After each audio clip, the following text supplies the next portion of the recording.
Good day, fellow mathematicians. Welcome back to our video. Today we're going to discuss another topic in basic calculus, and that topic is the part 2 of the introduction of limits. Introduction to limits. This is the part 2 of that topic. Previously, in the last video, we have discussed the intuitive notion of what a limit is. We have defined its properties, and we discussed the concept of calculus of being the science or the mathematics of distances, which is very short, and what is very short, what is very long. Now, let's discuss another part of this so-called limits. And in this video, we will be defining what a limit is. Now, let's get started, shall we? Ngayon, una sa lahat, ang gusto kong gawin is consider the graphs of the following below. Ngayon, consider natin yung mga graphs ng mga functions na given natin. Meron tayong f of x, meron tayong g of x, meron tayong h of x. Diba yun yung mga common names ng functions? Yung mga ganyan notations. Ngayon, let's get started, shall we? Ngayon, let's look at the first graph muna. Ito ang tignan natin.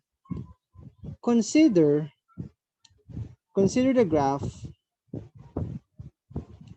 graph of f of x, which is equal to 2x plus 2 in R2. Siguro minsan may mga nagtatanong sa inyo, sir, paano po ba ginagraph yan? Bakit nyo na-determine na line yan? Kasi diba, it is a linear equation, therefore its graph is a straight line. Diba sabi sa general mathematics yun? Pero basically, ginagawa lang natin, this is not part of the solution, color red lang, yung f of x, gagawin mong y equals to 2x plus 2.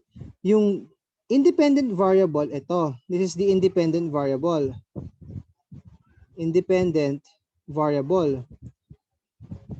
Yung x. Yung y naman, yun yung dependent variable. So, mangyayari, magsiset ka ng value na x so that magkakaroon ka ng values ni y. So, therefore, halimbawa, let's say we have x, -2, -1, 0, 1, 2. This is what we call a table of values. Yung y naman magiging, if you substitute -2 to 2x plus 4 plus 2, magiging 2 times -2 plus 2, or what is it? -2. Kasi -4 plus 2. Ngayon, if you continue down, hindi ko na discuss kasi this is substitution basically. Ngayon lang yan. And if you plot these points on the Cartesian plane, makukuha niyo yung straight line na nasa taas. Basically, ito. Ito yung graph nung function na tinutukoy ko. Ito yan yung graph niya. Ngayon, ano meron sa kanya? Kinonsider lang muna natin. Yan yung graph ng unang function natin, di ba? Si f of x plus 2. Ngayon, dito tayo sa gitna na graph. Also, consider the graph of f of x, not f of x, let's say g of x. G of x is equal to 2x squared minus 2 all over x minus 1 in R2. Ngayon, siguro matatanong ko yun, parang hirap naman siya i-graph because it is a rational function. Tama? It is a rational function. Pero pansinin nyo, notice, this will be written in color blue. Notice yung g of x, pwede mo siya isulat as 2 multiplied as x squared minus 1 all over x minus 1. Diba? Tapos, mangyayari, pwede mo i-factor yung x squared minus 1 because it is the difference of 2 squares. Kung naalala niyo pa yung sa general mathematics, difference of 2 squares. So, yung 2 multiplied by x plus 1 multiplied by x minus 1 all over x minus 1. Hindi lang naman sa Gen Math, basically high school mathematics. Alam niyo naman mag-factor ng mga ganyang quadratic equations, diba? So basically, you will cancel out x minus 1 kasi they're the same. So basically, g of x is 2 multiplied by x plus 1 or 2x plus 2, which is f of x. Pero ano, ibig sabihin, the graph of that rational function is just a straight line but with a hole in it. Bakit? Bakit, sir? Because that hole, that value, yung 1, pansinin nyo ito yung may butas, ito yung magkatapat Ito yung katapat niya. Doon siya may butas. Kasi magiging undefined yung rational function mo. 'Di ba? Kaya tinanggal mo sa graph yung x is equal to 1. Kaya nagkaroon ng butas. Okay? So basically, f and g have the same graph. Pinagkaiba lang is that merong butas. Yun lang yun. Yun lang ang gusto ko ma-observe nyo. Ngayon, paano naman itong pangatlo? Sir, may butas din siya, pero may isang dot dito, dito. Ang ginawa ko, yung butas na yun, nilagyan ko ng parang punan. Nilagyan ko ng value para dun sa katapat na 1. Kasi hindi naman pwedeng yung 1 walang value Diba? So, nag-define din ako ng isa pang function. Based sa experience nyo, anong tawag dun sa mga function na ganun? Kapag may butas, tapos nagpunan kayo ng ibang point para dun sa butas na yun. Ano yun? Tama. Very good. This is what we call the piecewise function. Ngayon, back natin yan. So, ganito. Ano ba yung piecewise function? I will be defining it later on in the tutorial videos. But for now, ganito ang piecewise function. Just bear with me. Lastly, let us consider the graph of h of x. Pero si h of x ay piecewise function na ganito. 2x plus 2 ka if x is not equal sa 1. Pansinin nyo, line siya Tapos may butas lang. Pero para dun sa butas na yun, tawagin natin siyang, let's say, 1. If x is equal to 1. Bakit, sir? Bakit siya equal sa 1? Tignan nyo. Diba ito yung 1 ng y-axis? Nakatapat siya sa 1, 1. Diba? E di yung value ng x mo ay 1. E di yung value ng y mo ay 1. So, 1, 1. Kaya y. Ito yung value na yun. 1 siya. 'Di ba? So, yan yung piecewise function. Kung ito yung tayo na piecewise defined functions. Yan yung piecewise defined functions. Pansinin nyo, for x is not equal to 1, ito yung value ng function mo. Pero naman, kapag nag-equal sa 1, ito yung value ng function mo. Tama? So, ganun. Ganun mo siya i-define. So, let's proceed. Ngayon, meron tayong tatlong magkaibang graphs na magkaiba yung functions, f of x, g of x, and h of x. Pero pare-pareho silang itsura ng straight line, tama? Yun yung yun yung gusto ko mapansin nyo. Pero ngayon, i-zoom in natin ng konti para For f of x, consider the what we call table of values. The table of values. Ganito, gagawa tayo ng table of values similar to the other video yung nakaraan. Ganito, ito si x. Kasi diba ito f of x is just equal to 2x plus 2. Tama, diba? 2x plus 2 yan. Or this is y is equal to 2x plus 2. Ngayon mag-set tayo ng mga values na para kay x. Ganito, yung 0, 0, 0.5, 0.75, 0.9, 0.99, 0.999, 0.999, 1.001, 1.01, 1.1, 1.25, 1.5 saka 2. Ayan. Kinonsider natin yung mga ganyang values. Ayan. Dahil may ruler tayo, let's use this ruler. Ayan, ruler. Ayan. Bear with me. Ayan. Susunod sa taas naman. Huwag na. Ito na lang. Tapos, okay na. Okay na tayo sa ruler. Thank you very much for your wonderful service. Ngayon, f of x. Natin nga. Ibay natin yung linya na to for justification dun sa ruler. Ayan. Ito si f of x. Ayan guys Ngayon, ang gagawin nyo lang, just substitute the value of x to the function 2x plus 2. And if you do that by your own, pause the video and encouraging you to do it by yourself, kasi it's just basic substitution, magiging 2, 3, 3.5, 3.8, 3.98, 3.998, 4.002, 4.02, 4.2, tapos 4.5, tapos 5, tapos, I don't know, 6. Yan. Yan yung values na nakikita nyo.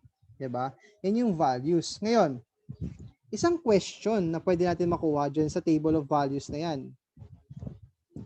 What do you observe? What do you observe as x gets closer to 1? Pansinin nyo from the left of 1, kasi halimbawa ito si 1.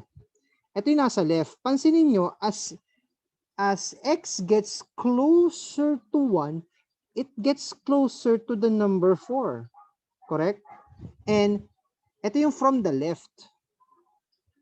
And as x gets closer to 1 from the right, x tends to go closer to the number 4 also. So what's the fundamental answer to the question? Tama. A. The answer is as x becomes. Ngayon, gamitin natin in terms of very, very, sorry sa pagtatawal ng aso, very, very close to 1, the value of f of x becomes very, very close to 4. Yan. Dumalapit siya sa number 4. Napapansin ninyo? From the left and from the right. And anong tawag din sa mga ganyang concept? Anong tawag sa 4? So, si x, ito yung kanina dating illustration, di ba? Si x lumalapit kay a, which is equal to 1. Si f of x, lumalapit kay L, which is equal to 4. Anong tawag sa 4? Anong tawag kay L? Very good. That's what we call the limit. Now, let's formally define what a limit is. Shall we? Yan. Taas natin, Ngayon, ito. Definition. The limit of a function. The limit of a function. F of x as x approaches a is L. Yan yung basa. Written as ganito. The limit, ganito, pakinggan nyo paano ko siya isulat. The limit as x approaches a of f of x is equal to L. I-rewind nyo na lang kung paano ko siya binasa. Ganun na lang The limit of f of x as x approaches a is L means that the values of f of x gets closer and closer to L as x assumes values going closer and closer to a but not reaching a. Ganun ang purpose ng table of values ko kanina. Yan yung purpose ng kanina. X tends to go closer and closer to a, which is 1. Yun yung lumalapit si f of x, a certain number, which is the number 4. Si 4 yung limit. Tama? Ngayon. So, yun yung basic definition ng limit of a function. Remarks. We also say that if the limit of f of x is equal to L, we can make f of x as close as we like to L by taking values of x that are sufficiently close to a but not equal to a. Yun yung mga values na nasa table of values kanina. Yung malapit kay a, which is equal to 1, but not equal to 1. Ito yung mga yun. Ito yung mga 0.9, 0.99, 0.999, 1.001, ito. Yun yung mga yun. Para makuha si limit. Pero, ayan ba yung method para magkuha ng limits all throughout calculus? No. This is an intuitive way of how we understand it. May mga algebraic procedures naman. May mga computations na kasama. Ngayon, ganito halimbawa. Ano yung limits ng mga functions na nasa graph kanina? Ngayon, number 1, in the previous graphs, notice that ito ganito. Una, alam na natin tong graph na to, yung 2x plus 2. Yung limit niya 4. Tama, 'di ba? The limit as x approaches 1 of f of x is equal to 4.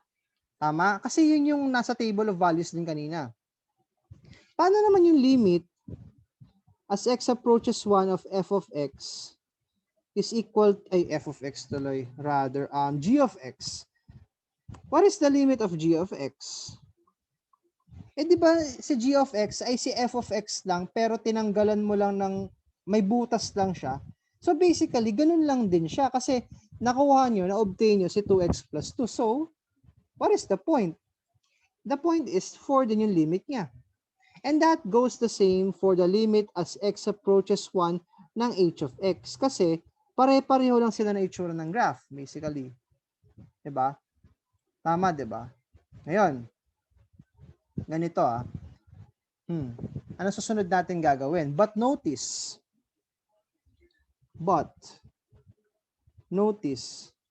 what is f of 1?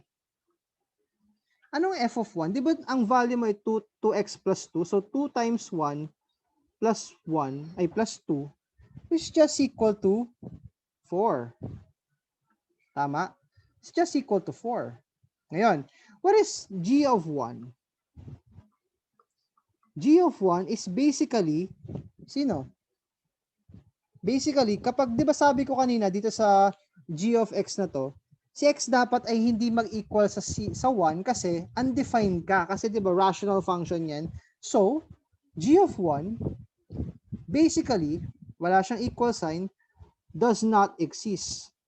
Does not exist. Or, in shorter terms, this is denoted as D and E. Does not exist. Okay? Ngayon, paano naman ang h of 1? Ang h of 1, di ba sabi ko, if x is equal to 1, h of 1 is equal to 1. Tama? Kasi di ba ito yun, no? So, ibig sabihin, magkakapareho yung limit nila, but at the value exactly dun sa ina-approach, dun sa a, they tend to have different values. Si f ay 4, si g ay does not exist, hindi nga nag-exist, si h ay 1. Tama? So, anong observation nakikita nyo dun? Pwedeng pare-pareho yung limit ng functions, pero at that specific value, magkaiba sila. Tama? Ngayon, isa pang halimbawa para dito sa discussion natin na ito. Halimbawa, let f of x be equal to x cubed minus x squared all over x minus 1. And let a equals to 1. Ngayon, gagawa ulit tayo ng table of values pero hindi na natin specifically. Ngayon, si 1, so ano to? 1.1, 1.01, 1.001, 1.0001. Tama? Ayan yun Sunod, x, f of x. Yan yung nasa right ni a, di ba? Right. So this is right. This is right. This is left. Okay, ano yung mga values? 0.9, 0.99, 0.999, and 0.9999. Okay, and if you plug it by yourself, yung x na yun sa x cubed minus x squared over x minus 1, you'll see that you'll have the values 1.21, 1.0201, 1.002001, 1.0002001. Tapos sa kabila naman, magiging 0.81, 0.9801, 0.99801, 0.999801. Diba? Yan yung mga values na ano napapansin nyo? Saan siya lumalapit? Sa number 1. Tama? Di ba they tend to approach number 1? Di ba? So, anong best guess? Ano yung best guess? The best guess is that if x is near 1, but x is not equal to 1, then f of x is close to 1. However, f of 1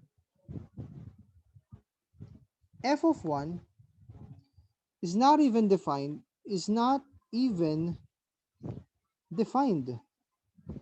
Bakit hindi defined si f of 1? Kasi yung denominator is x minus 1. If you put the value of 1 in that fraction, magiging something over 0 which is undefined, which is bawal sa math, diba? So, ibig sabihin, meron kang limit, pero walang value yung function na yun. So, paano nyo siya isusulat? Therefore, the limit as x cubed minus x squared all over x minus 1 as x approaches 1 is equal to 1. Diba? Pansinin nyo, ganyan lang siya. Ganito ganito yung observation natin. Isa pa. Diba pwede natin i-factor out yung fraction na yun? So this is the limit as x approaches 1. Ngayon, ano yan? X cubed minus x squared over x minus 1. Equal lang yan sa limit ng x approaches 1 ng x squared. Diba yun yung common factor? X minus 1 all over x minus 1. Diba? Cancelin natin to. Ano may iwan? The limit as x approaches 1 ng x squared. If you substitute x na 1 dun sa x squared, magiging 1 squared or 1. So, ano napapansin nyo? There is an algebraic way of doing the table of values without doing it. Napapansin nyo, pwedeng siyang makuha yung limit without actually doing this substitution rule na nakakatamad sa calculator. Diba? So, this is the algebraic way. And that is the next lesson of this video of taking limits. Pero, anong gusto kong ipa-observe dahil dito? Pwede magkaroon ng limit at pwede rin siyang hindi maging equal dun sa value na yon. So, paano siya isusulat? Ngayon, ito, may remarks tayo. Remark, in general, the limit of f of x as x approaches a is not equal to f of a. Diba? Hindi siya equal. That is, the limit of a function f is not, in general, the value of the function at a number a. Hindi siya necessary na pag nilipat, pag sinubstitute mo yung value, kasi halimbawa, f of 1 dito f of 1 does not exist. Walang value. Kasi 'di ba ito bawal. Pero yung limit ng f of x as x approaches 1 ay equal sa 1. Hindi sila equal. They are not equal. Tama? Yun lang ang gusto kong sabihin dyan. So, that's pretty much it, guys. Yun lang halos. I hope you learned something today. I hope that you have appreciated the examples of how I intuitively define what a limit is and its examples. In the next video, we will be discussing the introduction of the algebraic way of discussing limits. And before that, maybe we'll discuss a little bit of pre-calculus, yung mga polynomials, kung ano yung mga yun, yung mga kailangan fundamentals for this limits concept. And until then, mathematicians, keep safe and have a great day. Goodbye now.